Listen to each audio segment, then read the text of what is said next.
Сәлеметсіздер ме, құрметті студенттер? Видео дәрістің тақырыбы сабақ оқытуды ұйымдастырудың негізгі формасы деп аталады. Бұл дәрісте біз сабаққа анықтама береміз және сабақ не себептен оқытуды ұйымдастырудың негізгі формасы болып табылады. Осы сұраққа жауап береміз. Сабақ дегеніміз оқушылардың топқа ұйымдасқан, сынып деп аталатын тұрақты тобымен және мұғалімнің басшылығымен жүретін оқу жұмысы. Сабақтың ерекшелігі, сабақта бір жастағы балалар сыныпқа бірігеді. Сабақ сонымен қатар бір пәнді оқытуға арналған оқу сағаты. Мектептегі оқу жұмысын ұйымдастырудың негізгі түрі болып табылады. Сабақ жүйесінің негізін қалаған Ян Амос Коменский ең алғаш рет өзінің ұлы дидактика деген еңбегінде сынып сабақ жүйесін сипаттап берген. Ол сол кездегі және өзінен бұрынғы әртүрлі педагогикалық тәжірибелерді зерттеп, соның нәтижесінде оқу ісін жүйелі ұйымдастырудың бір түрі осы сынып сабақ жүйесі екенін жазып кетті. Сынып сабақ формасы ертеде пайда болса да, бүгінгі күнге дейін жетті және қазіргі кезде оқыту жұмысын ұйымдастырудың негізгі формасы болып табылады. Өйткені сабақ ең алдымен мұғалімге өзінің пәнінің мазмұнын жүйелі түрде баяндауға мүмкіндік береді. Сонымен қатар сабақта жетекшілік рөлді мұғалім атқарады. Яғни мұғалім оқушының сыныптағы және сыныптан тыс іс-әрекетіне бағыт-бағдар беріп басшылық жасап отырады. Сабақ оқытуды ұйымдастырудың ең маңызды формасы болғандықтан, сабақта оның атқаратын қызметі де ерекше.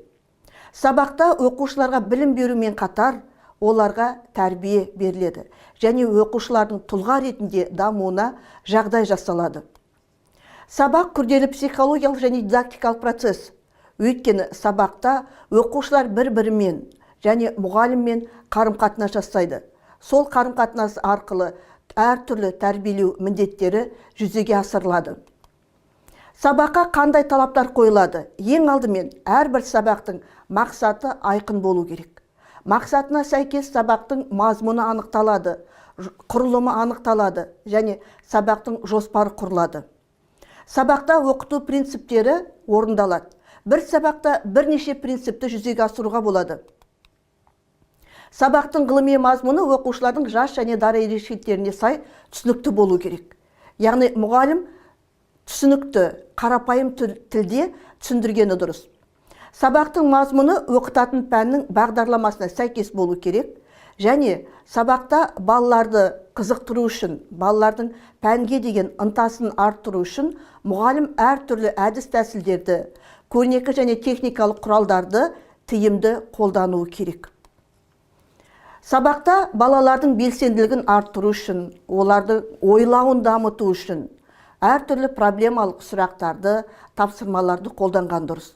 Сонымен бірге, сабақтың сапасын арттыру үшін мұғалім мен оқушылардың арасындағы қарым-қатынас тиімді, жағымды болғаны дұрыс. Сонымен бірге, мұғалім оқушыларға өздігінен білім алудың әдіс тәсілдерін үйретеді.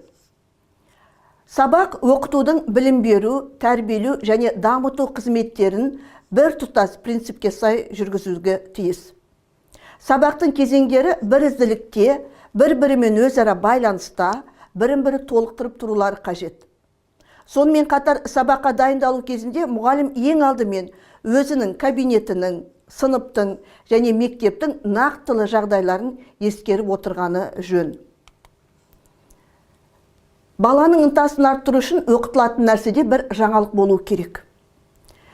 Дидактиканы зерттеген қазақ педагогтарының бірі Жүсіпбек Аймауытовтың осы пікірінің маңызы әлі күнге дейін өте маңызды.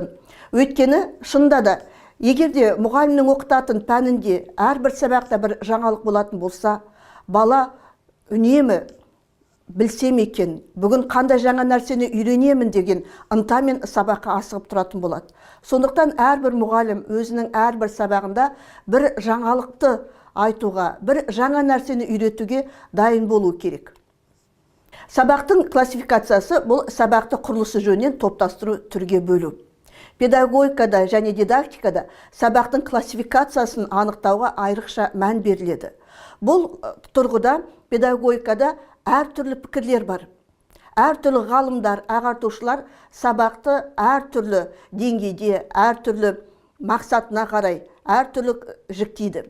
Мысалы, Казанцев сабақты 9 түрге бөледі. Алғашқы сабақ, кіріспе сабақ, жаңа білімді меңгерту сабағы, пысықтау сабағы, жаттығу сабағы, қайталау сабақ, тексеру сабағы, бағалау сабағы және қорытынды сабақ. Ал Иванов сабақты 6 түрге бөледі.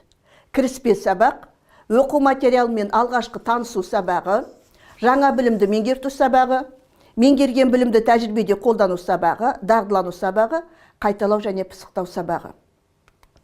Есиповта сабақ 5 түрге бөлінеді. Аралас сабақ, жаңа материалмен танысу сабағы, пысықтау сабағы, жинақтау және қорыту сабағы, білімді сынау сабағы.